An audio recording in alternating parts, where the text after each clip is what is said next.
In 1986, the world came closer than ever to ending in silence. When the Chernobyl nuclear reactor exploded, fire lit up the night sky over Ukraine. But what most people don't know is that the first blast was only half the danger. Experts feared something even worse, a second explosion, one so powerful it could poison all of Europe for centuries. And the only way to stop it was for 3 ordinary men to walk into a flooded, radioactive tunnel, knowing they might never come back. This is not fiction. This is history. And it begins in a city that no longer exists. The city of Pripyat was alive that Saturday morning. Children played outside.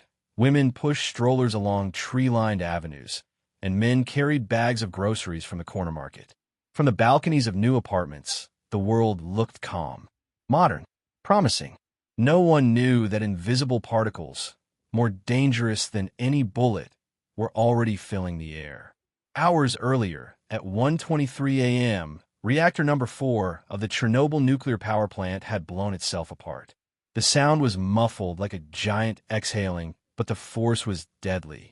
2 explosions tore the 1,000-ton lid off the reactor, scattering uranium fuel and graphite blocks across the roof. A column of blue fire rose into the night, radiation so strong it ionized the very air. Firefighters were the first to arrive. They climbed onto the roof in their cotton shirts and leather helmets, carrying hoses as if this was an ordinary blaze. They sprayed water on a graphite that glowed like burning coals. Some picked up chunks of black rock with their bare hands, not knowing they were pieces of the reactor core. Within hours, many of them would collapse, vomiting, their skin burned from the inside.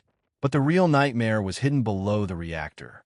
When the core exploded, molten fuel, a lava of uranium, zirconium, and graphite, began melting its way down. Directly beneath the reactor sat a reservoir of water. If the lava touched it, the result would be a massive steam explosion. The force could shatter what remained of the building, launching radioactive debris across Ukraine, Belarus, Poland, and beyond. Some Soviet officials estimated that Kyiv, Minsk, and even parts of Moscow might become uninhabitable. Europe itself could be poisoned for generations. There was only one way to stop it: drain the water before the lava reached it.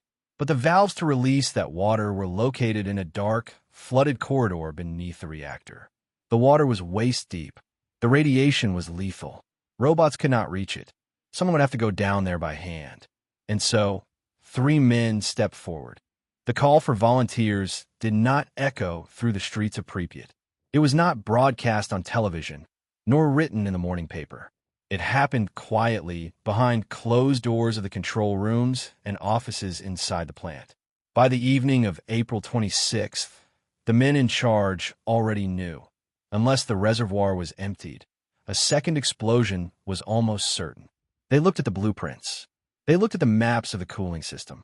And then they looked at each other because everyone understood what it meant. Somebody had to go into the tunnels. Alexei Ananenko knew those tunnels.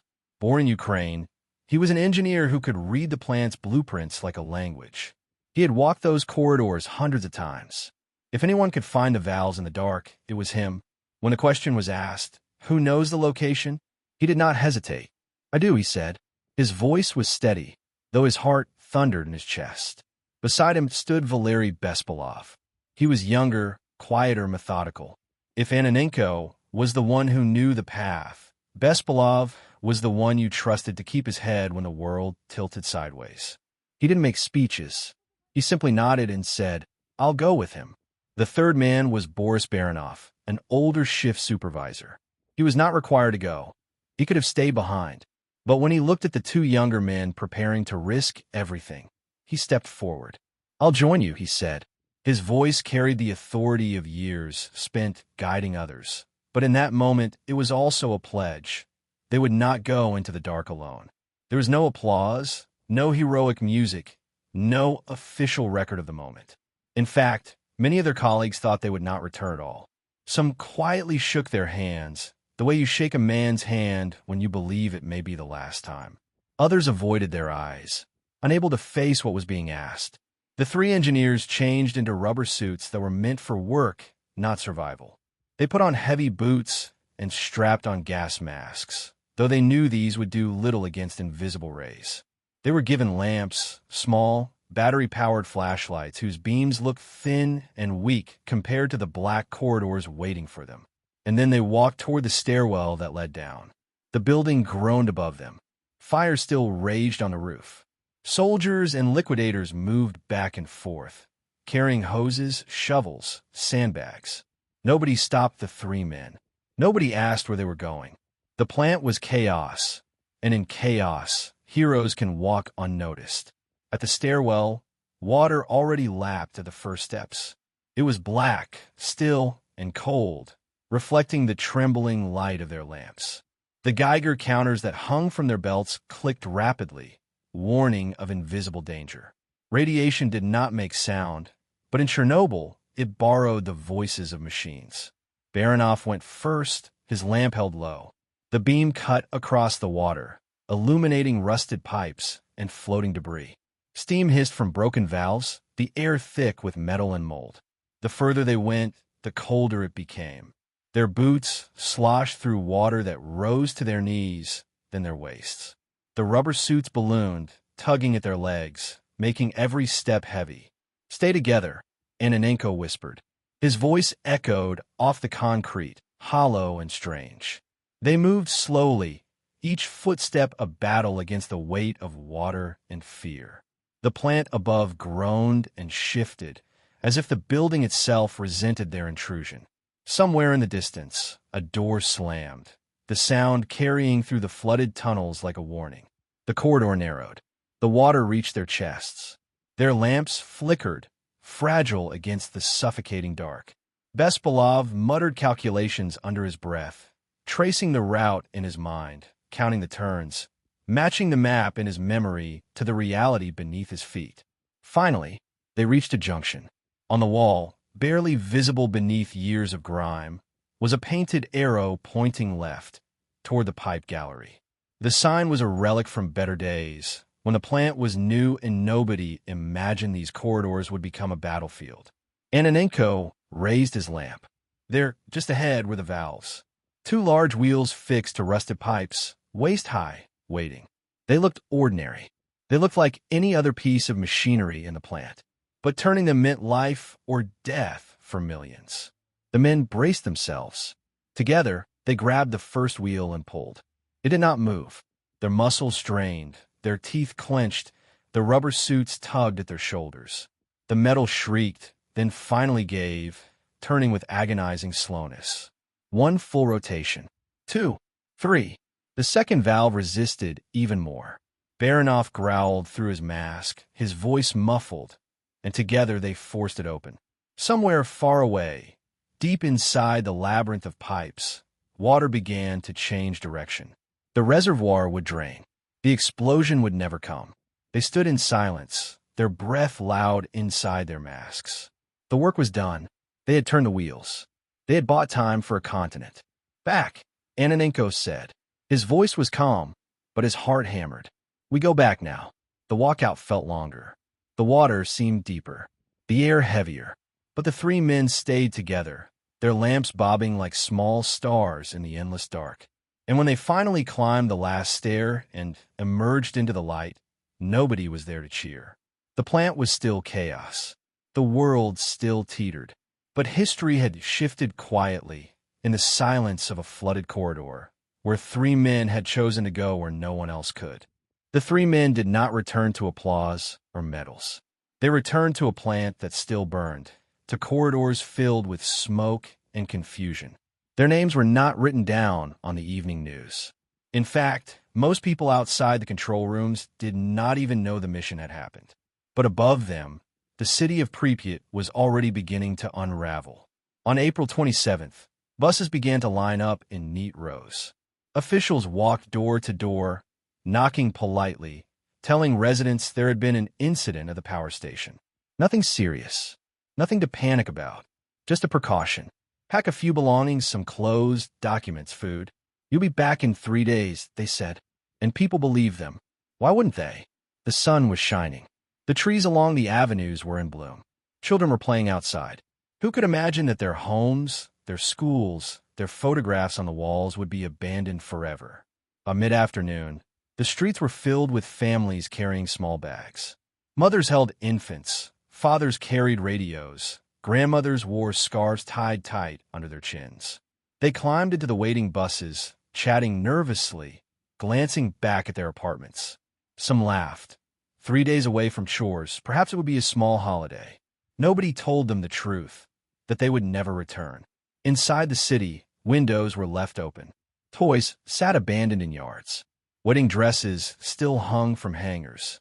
On one balcony, a parrot squawked endlessly, waiting for its owner to come back. In a school gym, basketballs rolled silently across the floor. The buses drove away, one after another, 30,000 people leaving their city in less than a day. Soldiers sealed the roads behind them. A police officer tied a strip of cloth across a doorway, as if marking a crime scene. By evening, the streets were empty. Pripyat was a ghost. While families were boarding buses, others were climbing onto rooftops. They were called liquidators, soldiers, firefighters, engineers, miners, even ordinary workers pulled from factories and sent to clean up. Their orders were simple and impossible. Remove the radioactive debris from the roof of Reactor 4. The graphite chunks lying there looked harmless, just black rocks scattered like coal. But each one was so radioactive that standing near it for a minute could deliver a lethal dose. The Soviets first tried machines, remote-controlled bulldozers, even borrowed German robots. But one by one, the machines broke down, fried by the invisible radiation. So they turned to men. They called them biorobots. Each liquidator was given a lead vest that covered little, a pair of gloves, and a helmet. They were told to run onto the roof, shovel debris into wheelbarrows, and dump it over the edge. They were allowed only 90 seconds on the rooftop, no more. Sirens marked the time, and so, one by one, young soldiers sprinted across the roof of the reactor, shoveling glowing fragments, their boots clanging on the metal, their bodies bathed in radiation. Many vomited as they ran. Some collapsed afterward. Years later, some would be dead. But in those moments, they kept running because the order had been given, and because the alternative was to let the fire burn and the contamination spread.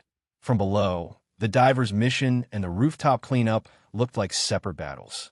But in truth, they were part of the same war. Men against the consequences of a machine too powerful to control. As for the three divers themselves, Ananenko, Bespalov, Baranov, when they returned from the tunnels, their bodies were shaking, their skin pale. Radiation had kissed them, though not yet fatally. They were examined, given iodine pills, told to rest. But rest was a luxury. The plant demanded more work, more hands. Nobody was excused for long. Years later, rumors would spread that all three had died within weeks. The Western press would call them martyrs, suicide divers. It was not true, not entirely. Boris Baranov would die in 2005 of a heart attack, nearly 20 years later. Ananenko and Bespalov would live even longer, their lives shadowed, not by instant death, but by the memory of what they had done. But in April 1986, they were not thinking about history. They were thinking about survival. Every cough, every shiver, every moment of nausea was a reminder that they had carried the weight of Europe in their hands. Outside the exclusion zone, the world was slow to learn the truth. In Sweden, radiation alarms went off in a nuclear plant hundreds of miles away, forcing officials to admit something catastrophic had happened in the Soviet Union. Only then did the global headlines ignite. But for the people of Ukraine, the truth was already in their bones. They had seen the blue fire. They had breathed the metallic air. They had left their homes in buses, told it was temporary, only to learn that temporary could mean eternity. The night divers had done their part. The liquidators were doing theirs. And yet the story of Chernobyl was only beginning. When the buses rolled out of Pripyat, the city became a monument in real time. Curtains fluttered in empty apartments. Plates sat half-finished on kitchen tables. Dogs barked in courtyards until they went hoarse. A few stubborn residents tried to return the days after, sneaking back to collect belongings or feed their animals. Soldiers turned them away. Some refused to leave at all, clinging to their houses until age carried them into silence. The Soviet authorities said little. Official announcements were vague, sanitized. Words like accident and incident were used, never explosion. The truth was treated like plutonium itself, dangerous, unstable, not for public handling. But silence did not cure radiation burns. Silence did not soothe the men who had shoveled graphite off the roof or the families who packed into hospital wards as patients multiplied. By early May, Moscow's Hospital No. 6 was filled with firefighters and plant workers, their skin blistered, their organs failing. Some were only 18 or 19 years old. Wives sat outside the wards, forbidden to touch their husbands. Doctors worked in shifts so brutal they collapsed in hallways. The world outside the Iron Curtain began piecing the story together. In Stockholm, radiation detectors screamed. In Germany, rain carried cesium on a farmland. In Poland, children were given iodine pills. In Italy, mothers refused to buy milk. By the time the Kremlin admitted that something serious had happened, the cloud had already circled the globe. And yet, amid the silence, stories of bravery spread quietly. The divers, Ananenko, Bespalov, Baranov, were whispered about in plant corridors. Someone said they had died instantly, that their bodies were never found. Another swore he had seen one of them walking in a hospital gown, pale but alive. The truth was complicated. They had survived the mission, yes, but survival did not mean freedom. Radiation was in their blood, in their bones. They lived with its shadow every day afterward. The liquidators, too, paid their price. Thousands of them, soldiers, miners, engineers, were sent into the exclusion zone in the months that followed. Some built the sarcophagus, the giant steel and concrete shell that entombed Reactor 4. Others buried contaminated soil, cut down forests, slaughtered irradiated livestock. The Soviet Union awarded the medals, sometimes money, sometimes only words. But recognition did not prevent the nosebleeds, the cancers, the infertility that haunted so many. In Kyiv and beyond, the name Chernobyl became a whisper, then a warning. Pregnant women were evacuated. Food supplies were tested, sometimes falsified, sometimes destroyed. The map of Ukraine shifted invisibly, some areas marked forever by contamination. Years later, when the Soviet Union collapsed, archives opened. Myths were challenged. People learned that the suicide mission of the divers had not killed all three instantly, as once believed. Ananenko and Bespalov lived on. They carried the memory, the weight of what they had seen through decades of ordinary life. If life can be called ordinary when you know the world owes you its survival. Boris Baranov would die in 2005, his heart giving out after years of service.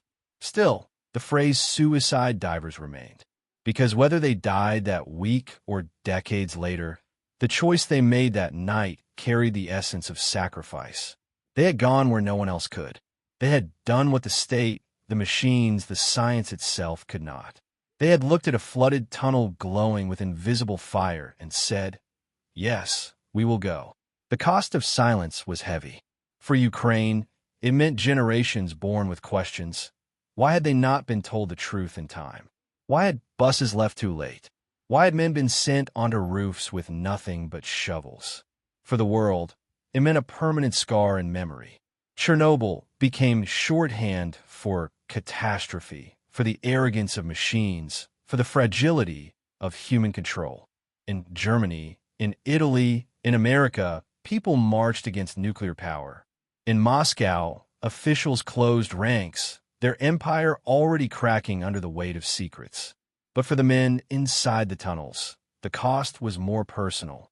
Their bodies became reminders. Each ache, each scan, each visit to a doctor carried the echo of that April night.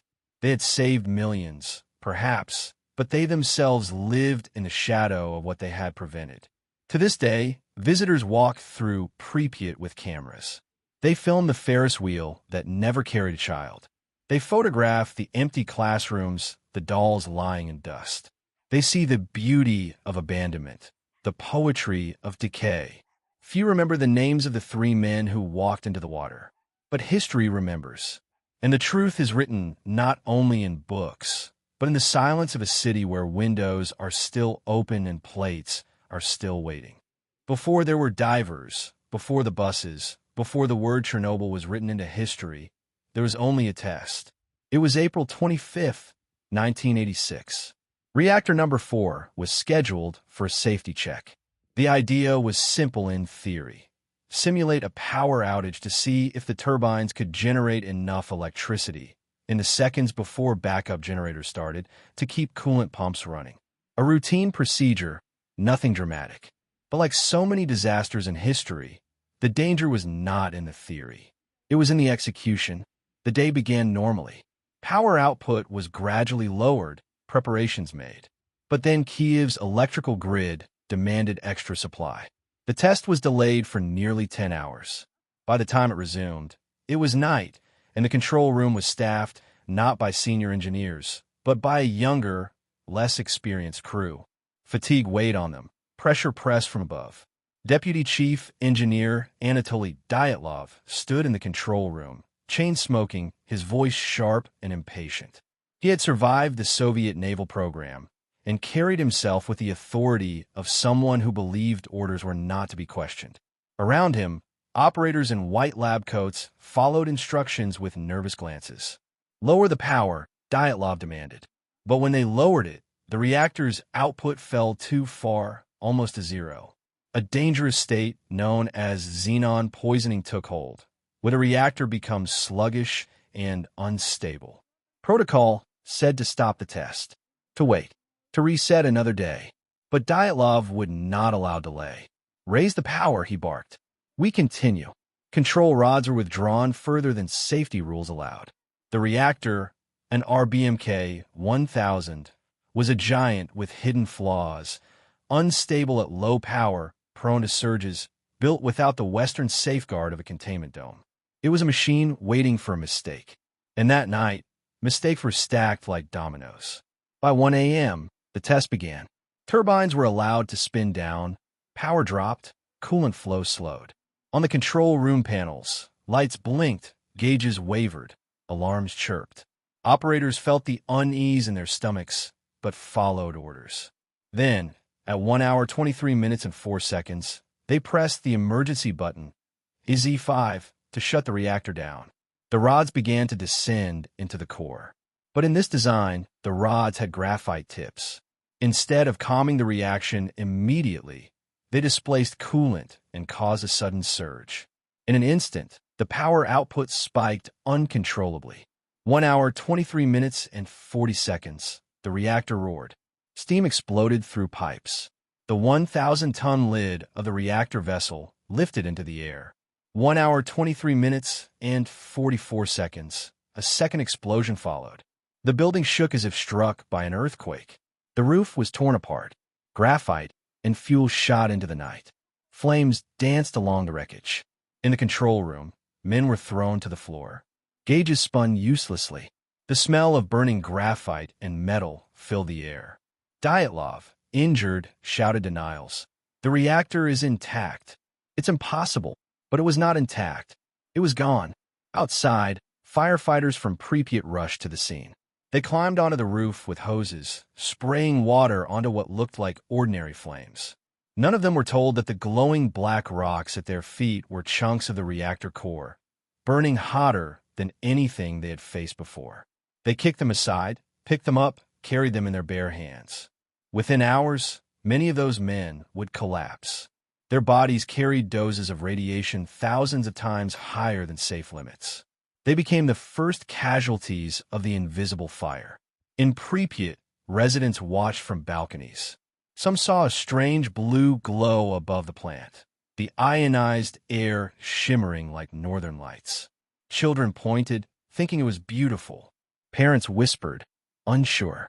Few realized they were watching radiation itself, silent and deadly, rising into the night.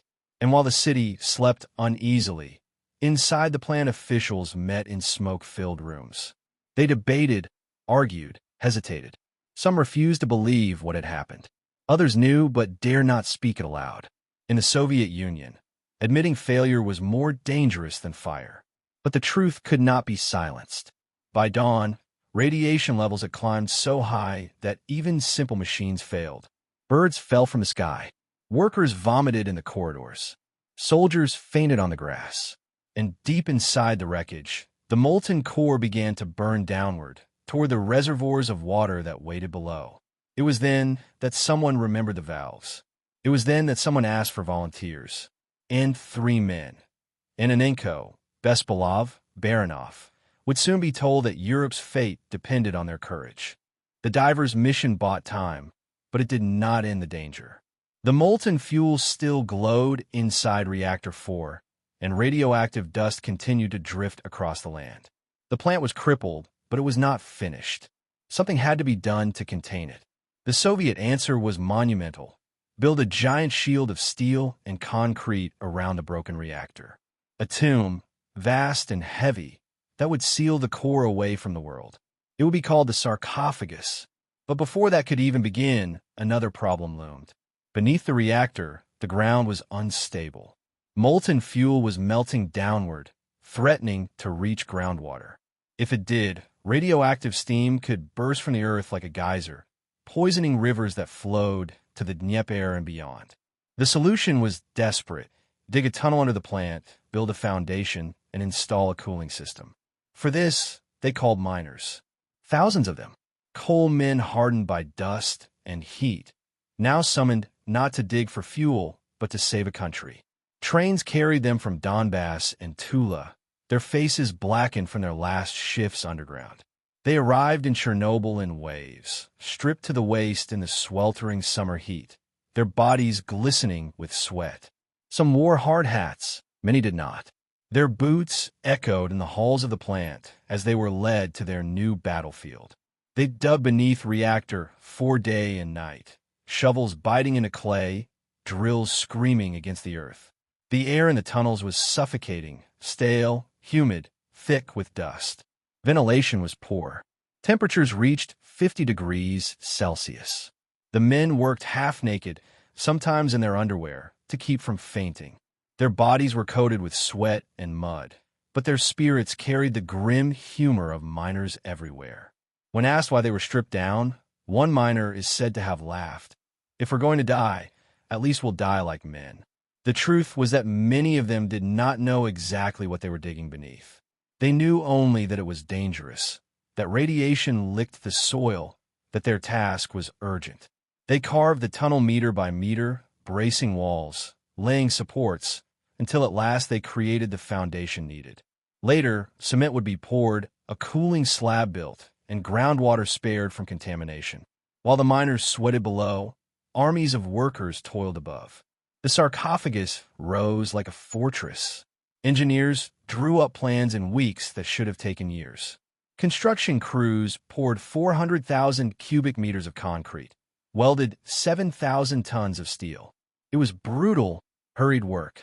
The walls were poured in sections, some crooked, some cracked. The roof was a patchwork of beams, sheets, and improvisation.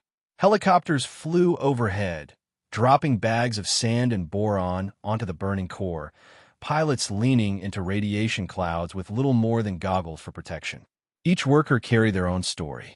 Some were seasoned engineers who knew the risks. Others were young conscripts, ordered to Chernobyl with no explanation. They slept in tents, ate rations, and returned to the ruins each morning. Radiation doses piled up like invisible wages. And yet, piece by piece, the sarcophagus rose. By November 1986, just 7 months after the explosion, the structure was complete. The broken reactor was sealed inside a gray tomb, massive and crude, but effective enough to quiet the immediate threat. For the men who built it, there were no grand ceremonies. No statues, no parades. They were given medals, simple discs stamped with the word Chernobyl. Many wore them with pride. Others tossed them into drawers. What mattered was not the medal, but the memory of sweat, fear, and comrades lost along the way. Some lived long lives afterward. Others developed illnesses that haunted them. Many would say, years later, that they had been given no choice, that refusal was impossible. But when asked if they regretted it, more than a few answered the same way. If we had not done it, who would? The sarcophagus stood for decades, a concrete scar on the Ukrainian landscape. Visitors saw it as a symbol of catastrophe, but for those who had labored beneath it, it was a reminder of sweat-soaked shifts, of lungs filled with dust, of the strange pride that comes from surviving the impossible. And beneath it all, in the tunnels where miners once dug half-naked in suffocating heat, silence returned. The earth was scarred, but it held. The rivers continued to flow. Cities downstream continued to drink. The world moved on. But the men who built the sarcophagus carried Chernobyl inside them forever. By 1987, the immediate fires were out, the sarcophagus stood, and the Soviet Union wanted the world to move on. Official statements painted Chernobyl as a contained tragedy, an event already resolved. But the silence could not hold forever. Whispers spread in Kyiv, in Minsk and Moscow. Soldiers who had shoveled graphite returned home, with burns that no doctor could explain. Villages downwind found their soil poisoned, their children sick. Families who had lived in Pripyat wrote letters to newspapers asking when they could return, only to be ignored. At first, the Soviet state doubled down on secrecy. Files were stamped classified. Journalists were warned. Doctors were told to use vague terms, acute illness, never radiation. But a country cannot bury so many truths forever. By 1989, the walls of silence cracked. Activists, scientists, and survivors began to speak publicly. Some carried photographs of men in lead aprons, running with shovels on the reactor roof. Others brought stories of evacuation, how families were told they would be gone for 3 days, only to be exiled for life. And then came the collapse of the Soviet Union. In 1991, the red flag fell. Ukraine declared independence. Archives opened. Secrets spilled out like ash from a broken chimney. The true scale of Chernobyl emerged, not dozens of dead, as Moscow had once claimed, but hundreds of thousands affected. Liquidators, evacuees, children born into shadows. The world learned about the contamination zones, the abandoned villages, the rivers and forests that would remain haunted for centuries. For years, a persistent myth clung to the story of the 3 divers. Western newspapers called them martyrs, writing that they had all died within hours of their mission. Films and books repeated the tale, painting them as suicidal heroes. But the truth was different. Alexei Ananenko and Valeri Bespalov survived. They lived on, carrying the weight of radiation, but not buried by it.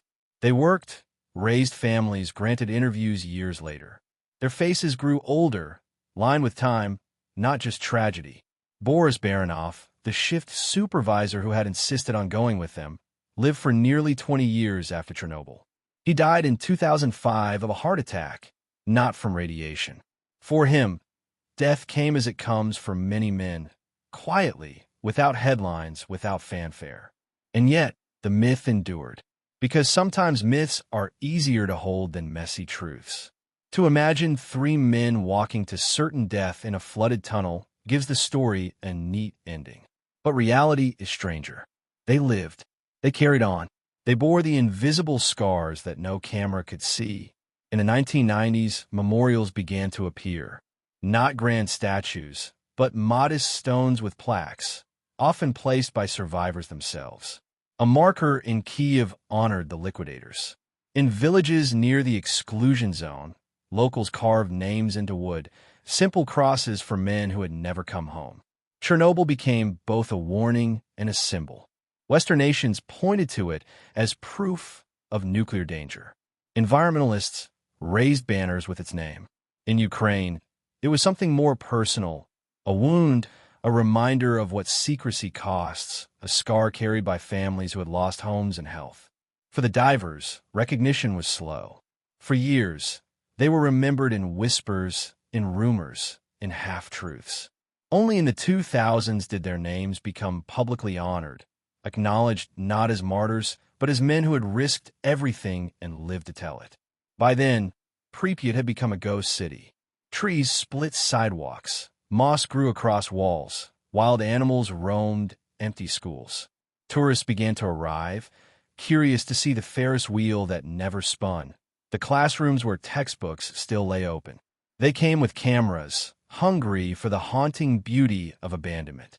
But behind every rusted swing and broken window was a story of someone who had once lived there, a child who had once studied at that desk, a mother who had once cooked in that kitchen, a man who had once walked out his door, believing he would return in 3 days. The divers' names were not written on the walls of Pripyat, but their act echoed through every empty room. Because without them, perhaps there would have been no rooms left at all. Perhaps there would have been no Kiev, no Minsk, no Warsaw, no Berlin. Perhaps Europe itself would have been a wasteland. By the late 1990s, Chernobyl was no longer just a disaster. It was a legend, and legends do not fade, they evolve. When Ukraine became independent in 1991, it inherited both dreams of freedom and the scars of disaster. Chernobyl was no longer a Soviet problem. It was Ukrainian land, Ukrainian soil, Ukrainian tragedy. The sarcophagus still loomed over Reactor 4, gray and jagged, a monument not to progress, but to catastrophe. Scientists warned that it was unstable. Cracks spread through the concrete. Rain leaked in, radiation seeped out. It had been built in months, under impossible pressure. Nobody expected it to last forever. But money was scarce. Ukraine was struggling to build its economy, its government, its identity. International aid arrived slowly, with conditions attached. And yet the sarcophagus stood, a reminder visible from miles away, like a scar that could not be ignored. For nearly 15 years after the explosion, the other reactors at Chernobyl kept operating. Ukraine needed electricity, and shutting them down entirely was unthinkable at first. Workers came and went each day, entering the same complex where Reactor 4 lay entombed.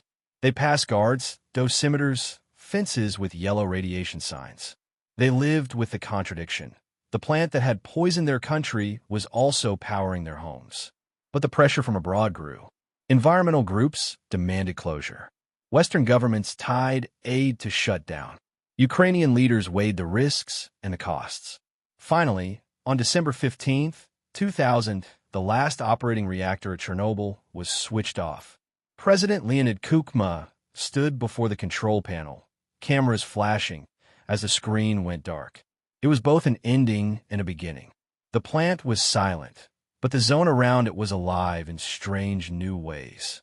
Wolves prowled empty streets. Trees split asphalt. Moose, lynx, even Przewalski's horses roamed through villages where people once cooked dinner and read newspapers. Life had reclaimed the silence humans left behind. Meanwhile, the story of Chernobyl grew in the world's imagination. For some, it was a warning against nuclear power. Germany announced plans to phase out reactors. Italy shut its nuclear program down entirely. Across Europe, protesters raised banners with the word Chernobyl painted in black and red. For others, it was a symbol of human resilience. Scientists studied the zone, measuring how nature adapts, how radiation lingers. Tourists arrived in small numbers, led by guides with Geiger counters, eager to see the Ferris wheel, the swimming pool, the schoolrooms frozen in time. And for Ukrainians, it was something deeper. It was not just about nuclear power. It was about truth and lies, sacrifice and silence. It was about the price of obedience, the danger of secrecy. Chernobyl became part of national identity, a reminder of how people suffer when leaders choose pride over honesty. In 2016, a new chapter began. With international support, engineers slid a massive steel structure over the old sarcophagus. It was called the New Safe Confinement, a gleaming arch taller than the Statue of Liberty, longer than 2 football fields. It sealed Reactor 4 in a safer shell, designed to last a century. It was an engineering triumph, a monument to what nations can do together. But it was also a reminder the disaster had not ended. It had only been managed. Beneath the steel arch, the reactor still smoldered in memory, its lava-like fuel still deadly. And what of the 3 divers? By the 2000s, their myth had spread across the world. Western articles still called them martyrs. Documentaries repeated the tale of instant death. But interviews in Ukraine revealed the truth. Ananenko and Bespalov were alive, older, grayer, but unmistakably real. They spoke quietly of that April night, of the flooded tunnel, of the valves they turned. They did not call themselves heroes.